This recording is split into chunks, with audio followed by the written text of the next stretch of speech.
ঋষি কৌশিক এই নামেই পরিচিত ইষ্টি কুটুমের নায়ক অর্চিমান মুখোপাধ্যায় একের পর এক বাংলা ধারাবাহিকে নায়কের ভূমিকায় অভিনয় করে দর্শকের ঘরের ছেলেটি হয়ে গিয়েছিলেন তিনি। তবে জানেন কি, তিনি আসলে বাঙালি নন। তার বাংলা শুনে অবশ্য সে কথা বোঝা অসম্ভব, কিন্তু ঋষি আসলে অসমিয়া পরিবারে জন্মগ্রহণ করেছেন। অসমের তেজপুরে তার বাড়ি। কলেজ পাশ করে কাজের সন্ধানে অসম থেকে কলকাতায় পাড়ি দেন ঋষি, সেই ২০০২ সালে। তারপর এই রাজ্যই তার ঘরবাড়ি, কিন্তু এখনও তার শিকড় পড়ে রয়েছে সে অসমের মাটিতেই। আর সেই অহমিয়া ছেলেটির ভালো নাম কিন্তু ঋষি নয়। আজ তিনি তার নাম ডাকে পরিচিত বটে, কিন্তু তার ভালো নাম কামাখ্যা কিঙ্কর কৌশিক। কিন্তু কেন এই নাম বদল? ডাকনামই তার ভালো নাম হয়ে গেল কেন? অভিনেতা জানান যে আসলে বাড়ির ডাকনামে লোকে বেশি ডাকত, তাই ওই নামটি এখন ভালো নাম হয়ে গিয়েছে। কামাখ্যা কিঙ্কর হন বা ঋষি, তিনি সকলে প্রিয় অভিনেতা ছিলেন, থাকবেন। তাই নামে কি আসে যায়। মডেলিং দিয়ে কর্মজীবন শুরু, তারপর চলে আসেন কলকাতায়। একের পর এক বাংলা ধারাবাহিকের সঙ্গে কাজ করেছেন এবং ওটিটি প্ল্যাটফর্ম এবং সিনেমা, হিন্দি সিরিয়ালেও তার কাজ মানুষ দেখেছে। ঋষি কৌশিক বললেই চোখের সামনে ভেসে ওঠে একদিন প্রতিদিন, এখানে আকাশ নীল, স্ত্রী কুটুম, কুসুমদোলার মতো ধারাবাহিকের দৃশ্য। কিভাবে অভিনয় জগতে তার পা রাখা, বাড়ির সাপোর্ট কি পেয়েছিলেন?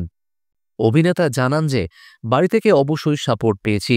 আমি যখন কলকাতা চলে আসি তখন তো নির্দিষ্ট কিছু ছিল না, আমার কোনো কোর্স করে চাকরি করার মতো ব্যাপারটা নয়। সেখানে আমি বাবা মার পুরো সাপোর্টটা পেয়েছিলাম। মডেলিং দিয়ে শুরু, তার মডেলিংয়ের হাতেখড়ি গুয়াহাটিতে। তারপরেই তিনি কলকাতায় চলে আসেন। কিন্তু তিনি জানান যে মডেলিং তার আলটিমেট গোল ছিল না, তার মূল গোল বা লক্ষ্যই ছিল কিন্তু অভিনয়। তাই অভিনয়ের যাত্রা শুরু করার আগেই মডেলিং দিয়েই কিন্তু তিনি নিজেকে গ্রুম করেছিলেন। এরপর তার মডেলিং করতে করতে আস্তে আস্তে যোগাযোগ আসতে শুরু করে। তিনি প্রথমে অসমের একটি সিনেমাও করেছেন, তারপর তিনি বিজ্ঞাপনী ছবিতেও কাজ করেছেন, টেলিফিল্মে কাজ করেন। এবার সেই টেলিফিল্ম থেকেই মানুষের চোখে পড়া শুরু হয় তার।